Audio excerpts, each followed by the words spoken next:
अस्सलाम वालेकुम students, ninth का बायोलॉजी का फर्स्ट चैप्टर हम कंप्लीट कर चुके हैं। उसकी एक्सरसाइज के ऊपर आते हैं। तो सबसे पहले एमसीक्यूज करते हैं और उसके आंसर आपको बताते हैं और उसकी डिटेल्स बताते हैं कि उसका आंसर ये क्यों है। तो हमारा जो पहला एमसीक्यूज है वो है which branch of the biology focus on the function and the structure of cell. तो इसमें दो से तीन चीजें हैं। सबसे पहले अगर ये एमसीक्यूज रिलेटेड आए, which branch of biology is related to the function, तो वो फिजियोलॉजी है, फिजियोलॉजी। और अगर आए रिलेटेड टू द स्ट्रक्चर तो वो मॉर्फोलॉजी है। लेकिन चूंकि सेल की बात आ गई है तो जब सेल आ जाए, सेल में फंक्शन हो या उसका स्ट्रक्चर हो, तो वो हम सेल की ही स्टडी के अंदर डील करेंगे।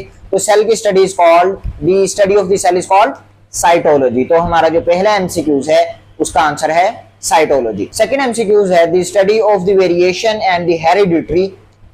जो हेरिडिटरी यानी कि पेरेंट्स ऑफ स्प्रिंग के अंदर जो कैरेक्टरिस्टिक्स का ट्रांसफर है या जो वेरिएशंस आ रही हैं, ये किस हम ब्रांच के अंदर पढ़ते हैं या किस हम बायो के सब ग्रुप के अंदर पढ़ते हैं, तो वो हमारे पास जेनेटिक्स है।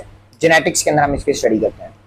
उससे अगला एमसीक्यूज है कि इंसुलिन मेड या produced by the bacteria is an example of. तो ये एग्जांपल है कि बैक्टीरिया के थ्रू हम इंसुलिन प्रोड्यूस करवा रहे हैं। किस तरह प्रोड्यूस करवा रहे हैं? हमने बैक्टीरिया को जेनेटिक इंजीनियरिंग के थ्रू इस काबिल बना दिया कि वो इंसुलिन प्रोड्यूस कर रहा है। तो सब कुछ हमारा बायोटेक्नोलॉजी फील्ड के अंदर आता है। तो इसका आंसर होगा बायोटेक्नोलॉजी। हमारे पास फोर्थ एमसीक्यूज है कि हार्ट पंप्स ब्लड, किडनी जो है वो फिल्ट्रेशन का काम कर रही है, और उसके बाद जो हमारा स्टमक है वो डाइजेशन का काम कर रहा है। तो ये जो तीनों स्टेटमेंट्स हैं ये किस चीज को रिप्रेजेंट कर रही है? यही फंक्शन को रिप्रेजेंट कर रही है, जिसने हमने पहले एमसीक्यूज में भी बात की। जब फंक्शन से रिलेटेड बात है तो हमेशा फिजियोलॉजी होगी। तो इस एमसीक्यूज का आंसर फिजियोलॉजी है। फिफ्थ एमसीक्यूज है which branch of the biology is the study of the classification. के जो क्लासिफिकेशन की स्टडी करती है तो वो हमारे पास टेक्सोनोमी है, the branch which deal with the study of classification of the organisms, taxonomy. हमारा सिक्स्थ एमसीक्यूज है कि which step of scientific method between hypothesis and experiment. Experiment और हाइपोथेसिस के दरमियान जो है हमारा साइंटिफिक मेथड का कौन सा स्टेप आता है? तो हमारे पास डिडक्शन आता है कि हम डिडक्शन करते हैं, मेकिंग डी डिडक्शन हमारा आंसर है। उसके बाद हमारे पास एमसीक्यूज है कि which of the following is not a characteristics of the hypothesis. के इन चार ऑप्शंस में से कौन सा ऐसा कैरेक्टर है जो हाइपोथेसिस या हाइपोथेसिस से रिलेटेड नहीं है? तो उसके अंदर एक ही हमारा आंसर है, hypothesis will always be correct. Hypothesis जरूरी नहीं है कि हर दफा करेक्ट हो, उस पर एक्सपेरिमेंटेशन होगी। अगर वो ट्रू हुआ तो करेक्ट होगा, अगर वो फॉल्स हुआ तो वो करेक्ट नहीं होगा। तो हर दफा हाइपोथेसिस करेक्ट नहीं होता। ये स्टेटमेंट हमारी हाइपोथेसिस से रिलेटेड रॉन्ग है। उसके बाद करेक्ट सीक्वेंस है तो उसके अंदर ऑब्जर्वेशन है, हाइपोथेसिस है, डिडक्शन है, एक्सपेरिमेंटेशन है, और आगे जो हमारा सीक्वेंस बनता होता है हमारे पास थ्योरी है और उसके बाद हमारा लॉ है। तो ये हमारा यही सीक्वेंस है, इससे रिलेटेड कुछ भी क्वेश्चन आ सकता है। उसके बाद हमारा क्वेश्चन है people who slept under the smoky area have less chance to get malaria. कि उनको मलेरिया कम होता है कि जो लोग ऐसे एरिया में सोते हैं जहां पर थोड़ा सा धुआं होता है। तो क्योंकि जो धुआं है, जो स्मोक है, मॉस्किटो उसको टॉलरेट नहीं कर पाता और उसे रिपेल हो जाता है और उसे दूर भागता है। तो ये इसका आंसर है। उसके बाद हमारा लास्ट जो एमसीक्यू है वो है experiment is the very important step of the scientific method, biological method, why. तो इसके अंदर क्या है कि हमारे जो साइंटिस्ट हैं वो क्या करते हैं, वो उस हाइपोथेसिस के ऊपर एक्सपेरिमेंट्स करेंगे।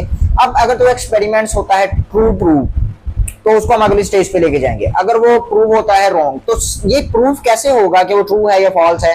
सिर्फ एक ही तरीका है, वो एक्सपेरिमेंटेशन है। तो ये सबसे इंपॉर्टेंट मेथड है हमारा बायोलॉजिकल या साइंटिफिक मेथड के अंदर। तो ये हमारे एमसीक्यू कंप्लीट होते हैं। अब आते हैं अपने शॉर्ट क्वेश्चंस की तरफ। तो सबसे पहला जो हमारा शॉर्ट क्वेश्चन है वो है डिफाइन दी फॉलोइंग ब्रांचेस। तो उसमें हमारे पास जेनेटिक्स है, जेनेटिक्स, एनाटॉमी है, पैलेंटोलॉजी है, मेराइन बायोलॉजी है, और उसके बाद हमारे पास पैथोलॉजी है। तो ये आप जो है जो हमारा ये चैप्टर का पहला या दूसरा या तीसरा लेक्चर है उसको आप इसके अंदर देखें। उसके अंदर आपको जेनेटिक की डेफिनेशन, मतलब जेनेटिक्स हमारे पास क्या है कि जिसके अंदर हम हेरिडिटरी को, वेरिएशंस को स्टडी करते हैं। एनाटॉमी क्या है? इंटरनल स्ट्रक्चर की स्टडी थी। पैलेंटोलॉजी क्या थी? ये फॉसिल्स की स्टडी थी। मेराइन बायोलॉजी क्या थी? कि वो ऑर्गेनिजम्स या वो हमारे पास लिविंग थिंग्स के जो सॉल्टी वाटर में रहते हैं, ओशियन हो गया, सी हो गया, उसका मेराइन बायोलॉजी कहेंगे उनकी स्टडी को। पैथोलॉजी पैथोलॉजी पैथोलॉजी हमारे पास क्या है? हमारे पास पैथोलॉजी ये है कि वो ब्रांच के जो डिजीज के होने, डिजीज का कॉज, ये सब चीजों को स्टडी करती है, उसको हम कहते हैं पैथोलॉजी। तो ये हमारा पहला शॉर्ट क्वेश्चन था। मजीद इसकी डिटेल्स आप प्रीवियस लेक्चर्स के अंदर भी देख सकते हैं।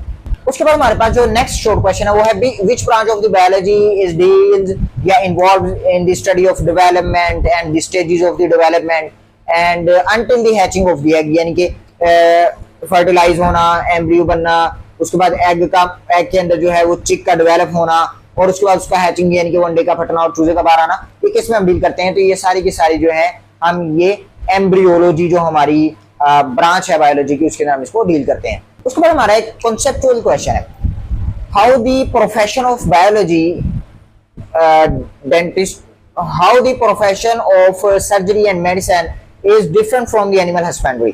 तो इसके अंदर मेडिसिन और सर्जरी के अंदर क्या है कि एक हमारे पास पेशेंट है, वो बीमार है, उसकी बीमारी को हमने देखना है, फिर उसकी बीमारी की हमने वजह तलाश करनी है, उसको या तो हमने उसकी बीमारी को हमने मेडिसिन दे के, पहले मेडिसिन दे के हमने कोशिश करनी, वो ठीक हो जाए, अगर उसके ऊपर नहीं आता फिर सर्जरी के ऊपर आना पड़ेगा, रिप्लेसमेंट या रिपेयरिंग या रिमूव हमें कुछ करना पड़ेगा।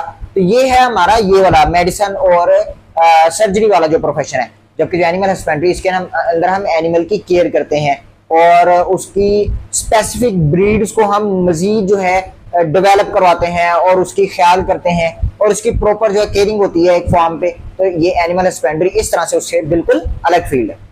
उसके बाद हमारे पास एक डेफिनेशन है, difference between morphology and physiology. तो हमने अभी पहले एमसीक्यूज में भी बात की। तो मॉर्फोलॉजी जो है ये हमारा structure, the study of the structure of the body, and physiology is the function of the specific organ हो जाए या बॉडी का कोई पार्ट हो जाए जिसका कोई स्पेसिफिक फंक्शन है, तो इसके ये फिजियोलॉजी है, और जो स्ट्रक्चर है वो हमारे पास मॉर्फोलॉजी है। What is computational biology? Computational biology जो है ये कोलैबोरेटिव फील्ड के अंदर से आ जाती है हमारे पास। कंप्यूटेशनल बायोलॉजी के अंदर हम कंप्यूटर की जो फील्ड्स हैं और जो बायोलॉजी है इसको एक साथ लेके चलते हैं। इसके अंदर हमारे पास बायोस्टैट आ जाता है, बायो इन्फॉर्मेटिक्स इसके अंदर आ जाता है। तो ये बहुत वास्ट फील्ड है और आज के दौर के अंदर ये बहुत जो है ये उभरती हुई फील्ड है और बहुत इनोवेशन वाली फील्ड है computational biology. What is the role of observation and scientific experiment in the scientific method? तो जो हमारे पास ऑब्जर्वेशन है, सबसे पहले आपने चीज को ऑब्जर्व ही करना है ना। ऑब्जर्व करने के बाद आप उसके ऊपर हाइपोथेसिस देते हैं। तो अगर आपने गलत ऑब्जर्व किया, आपने चीज को ठीक तरह से ऑब्जर्व नहीं किया, तो आप हाइपोथेसिस गलत देंगे। अगर आपका हाइपोथेसिस गलत है तो वो कभी सही प्रूव होगा ही नहीं। तो अगर आपने हाइपोथेसिस सही दे दिया लेकिन आप एक्सपेरिमेंटेशन गलत कर रहे हैं, अगर आपके एक्सपेरिमेंटेशन ठीक नहीं है, तो कभी भी उसका आपको ट्रू या फॉल्स का आंसर नहीं मिलेगा। तो दो steps, observation and the experimentation, ये द मोस्ट क्रूशियल स्टेप और सबसे इंपॉर्टेंट स्टेप्स है हमारे किसके, बायोलॉजिकल मेथड के, साइंटिफिक मेथड के। उसके बाद हमारे पास एक क्वेश्चन है कि उसने डिफरेंट फिजिक्स, केमिस्ट्री और उसके बाद जो मैथमेटिक्स और जियोग्राफी और ये सारी की सारी चीजों को जो है क्या इनको बायो से रिलेट करें। तो ये जो है आप इंटरडिसिप्लिनरी जो हमारा लेक्चर था उसको आप देख सकते हैं। उसके अंदर हमने तमाम ब्रांचेस के साथ इसको डील किया हुआ है। तो तमाम ब्रांचेस का बायोलॉजी के साथ कोई ना कोई कॉम्बिनेशन, कोई ना कोई इंटरडिसिप्लिन है, उसको आप वहां पे देख सकते हैं। एक एक डेफिनेशन को हमने एक्सप्लेन किया। उसके बाद कहता है कि explain that the study of the biology leads to some professions, some professional field की तरफ लेके आते हैं। तो हमने कुछ बायोलॉजी के प्रोफेशंस पढ़े हुए हैं, अभी हम डील करके हटे हैं। मेडिसिन है, सर्जरी है, उसके बाद हमारे पास डीवीएम है, उसके बाद हमारे पास जो है ना एनिमल हस्बेंड्री है, फॉरेस्ट्री है, बहुत सारी प्रोफेशन है। ये हमारा पूरा लेक्चर है, आप उसको देख सकते हैं। तो ये तमाम के तमाम जो बायोलॉजी के प्रोफेशन है और बायोलॉजी को हम बायोलॉजी के थ्रू चलते हुए हम इन प्रोफेशन तक पहुंच सकते हैं। उसके बाद हमारे पास एक क्वेश्चन है कि science is a collaborative field, और वो कह रहा है कि इसकी हम एक एग्जांपल दें। तो इसकी एक बहुत आसान सी एग्जांपल हमने अभी पीछे पढ़ी है कि जो ह्यूमन जीनोम प्रोजेक्ट है, ह्यूमन जीनोम प्रोजेक्ट के अंदर हमारा कंप्यूटर की फील्ड भी आ जाती है। उसके बाद हमारे स्टैटिक्स के रूल्स भी आ जाते हैं, उसके बाद हमारा मैथमेटिक्स भी आती है। तो ये सारी की सारी जो है ये फील्ड्स, ये कोलैबोरेशन के साथ बायोलॉजी के साथ मिलकर इन्होंने ह्यूमन जीनोम प्रोजेक्ट को कंप्लीट किया। तो ये एक एग्जांपल है, ये आप हमारे कोलैबोरेटिव फील्ड वाले लेक्चर के अंदर भी देख सकते हैं। How a hypothesis is converted into theory and law. तो ये बेसिक सी बात है कि सबसे पहले हाइपोथेसिस बनाया जाएगा, उसके ऊपर एक्सपेरिमेंटेशन होगी, मल्टीपल एक्सपेरिमेंट्स अगर वो इसके ऊपर स्टैंड करता है तो वो एक थ्योरी की हैसियत लेगा। और थ्योरी के बाद अगर वो फिर दुनिया के अंदर जो है उसके ऊपर मल्टीपल प्लेसेस के ऊपर मल्टीपल साइंटिस्ट उसके ऊपर एक्सपेरिमेंट्स करते हैं और वो एक फैक्ट बन जाता है नेचर का, और को नेचर का कानून नजर आ रहा होता है, तो फिर हम उसको लॉ की हैसियत पे ले जाते हैं। तो इस तरह से हाइपोथेसिस थ्योरी और फिर लॉ तक पहुंच जाता है। What are the basic steps of biological method या scientific method to solve a biological problem? के एक साइंटिस्ट वो कौन कौन से स्टेप अडॉप्ट करता है? तो हमें पता है सबसे पहले हमें बायोलॉजिकल प्रॉब्लम को पता होना चाहिए, फिर हम जो है उसके ऑब्जर्वेशंस पे आएंगे, फिर हम हाइपोथेसिस बनाएंगे, फिर हम हाइपोथेसिस की बेस पे डिडक्शन करेंगे, जैसे डिडक्शन होगी फिर हम उसकी बेस पे एक्सपेरिमेंटेशन करेंगे, एक्सपेरिमेंटेशन के बाद हमारे पास रिजल्ट्स आएंगे, अगर हमारे पास रिजल्ट सही आते हैं, ट्रू आते हैं, उसकी हक में होते हैं हाइपोथेसिस के, तो फिर हम उसको थ्योरी के रास्ते पे चला देंगे और फिर जो लॉ के रास्ते पे चल पड़ेगा। सारा का सारा क्या है, ये एक बायोलॉजिकल प्रॉब्लम को सॉल्व करने के लिए स्टेप्स हैं बायोलॉजिकल मेथड के। हमारा जो लास्ट और क्वेश्चन है, क्वेश्चन नंबर 7, तो उसके अंदर क्या है कि ब्रीफली डिस्क्राइब करें जो हमारे पास रोनाल्ड रोज का जो एक्सपेरिमेंट है, तो वो वैसे हमारा जो है एक्सपेरिमेंट नंबर 2 जो है हमारे पास हमारा लेक्चर है, तो उसके अंदर आप इस चीज को देख सकते हैं। बाकी रोनाल्ड रोज ने क्या किया था, उसने ये किया था कि उसने एक स्पैरो ली, स्पैरो का जो मॉस्किटो होता है वो क्यूलेक्स होता है, तो क्यूलेक्स मॉस्किटो ने बाइट किया किसको, स्पैरो को, जो पहले से बीमार थी। अब वो स्पैरो पहले से बीमार है, यानी कि उसके ब्लड में प्लाज्मोडियम मौजूद है, मलेरिया हुआ है उसको। जैसे ही क्यूलेक्स ने उसको आगे काटा और उसे ब्लड सक किया, ब्लड सकिंग के थ्रू उस क्यूलेक्स जो है वो प्लाज्मोडियम अपने अंदर लेके आ रहा है। अब वो प्लाज्मोडियम उसके अंदर आता है, अब वो प्लाज्मोडियम उसके स्टमक के अंदर जाके डिवाइड करेगा उसकी वॉल्स के अंदर, फिर दोबारा डिवाइड होने के बाद उसके सलाइवा के अंदर आएगा। अब जब ये वाला मॉस्किटो के जिसके अंदर प्लाज्मोडियम मौजूद है उसके सलाइवा के अंदर, ये किसी हेल्दी स्पैरो को बाइट करेगा, तो ये हेल्दी स्पैरो भी प्लाज्मोडियम गेट करेगी और इसको भी मलेरिया हो जाएगा। ये पूरा एक साइकिल जो है, ये एक्सपेरिमेंट किसने किया था, रोनाल्ड रोज ने। तो ये ब्रीफली जो आपके सामने डिस्क्राइब किया है, आप हमारा प्रॉपर लेक्चर भी इसके ऊपर ले सकते हैं। उसके बाद हमारे पास कुछ इनक्विजिटिव क्वेश्चंस हैं, तो उनसे रिलेटेड बात कर लेते हैं। वो कहता है जी कि आप ये बताएं कि जो हम बायोलॉजी के अंदर क्लासिफिकेशन कर रहे हैं, मेजर जो हमने बॉटनी और उसके बाद हमारे पास जोलॉजी और माइक्रोबायोलॉजी है, इस तरह की जो आप क्लासिफिकेशन कर रहे हैं, इसका क्या फायदा होता है, और अब अगर हम एक्सपेरिमेंट करते हैं तो उसके अंदर हमें इसका क्या बेनिफिट होगा। फॉर एग्जाम्पल अगर एक चीज है, मिसाल के तौर पर अगर हम बैक्टीरिया ले लेते हैं, वहां हमने एक न्यू ऑर्गेनिज्म डिस्कवर किया माइक्रोस्कोप के अंदर, और हम कह रहे हैं कि यार उसकी जो है ना सेल वॉल, उसके अंदर पेप्टिडोग्लाइकन है और उसके ज्यादातर कैरेक्टरिस्टिक बैक्टीरिया से मिल रहे हैं, तो हमें पूरे एक्सपेरिमेंट्स करने नहीं पड़ेंगे। हमें पता होगा कि भाई ये बैक्टीरिया से रिजेंबल कर रहा है, तो हम फौरन से इसको किस ग्रुप के अंदर रख देंगे, बैक्टीरिया के अंदर। तो हमने पहले से क्लासिफिकेशन ड्रॉ की हुई है और हमें पता है कि किस किस क्लासिफिकेशन के क्या क्या कैरेक्टरिस्टिक्स हैं। अगर हम कोई भी एक्सपेरिमेंट परफॉर्म करते हैं तो हमें पता होता है कि हमने इस ग्रुप के अंदर इस टाइप के कैरेक्टरिस्टिक्स से रिलेटेड एक्सपेरिमेंट्स करने हैं, तो इस तरह से हमारी हेल्प होती है एक्सपेरिमेंट्स के अंदर।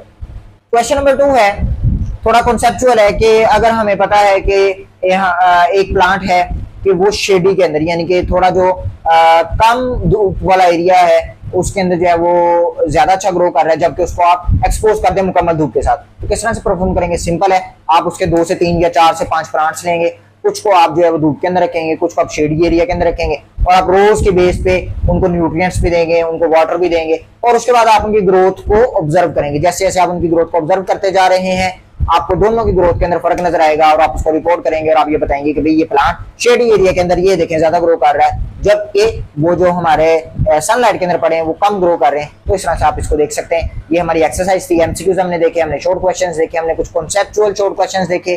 तो ये हमारा कंप्लीट होता है चैप्टर नंबर 1। इससे रिलेटेड अगर किसी टॉपिक के अंदर या एक्सरसाइज के अंदर आपको कोई एम्बिग्युइटी है, आपको कोई चीज समझ नहीं आ रही, तो आप कमेंट्स में पूछें, इंशाल्लाह हम उसका आंसर करेंगे। मिलते हैं अपने अगले चैप्टर के अंदर। अस्सलाम वालेकुम।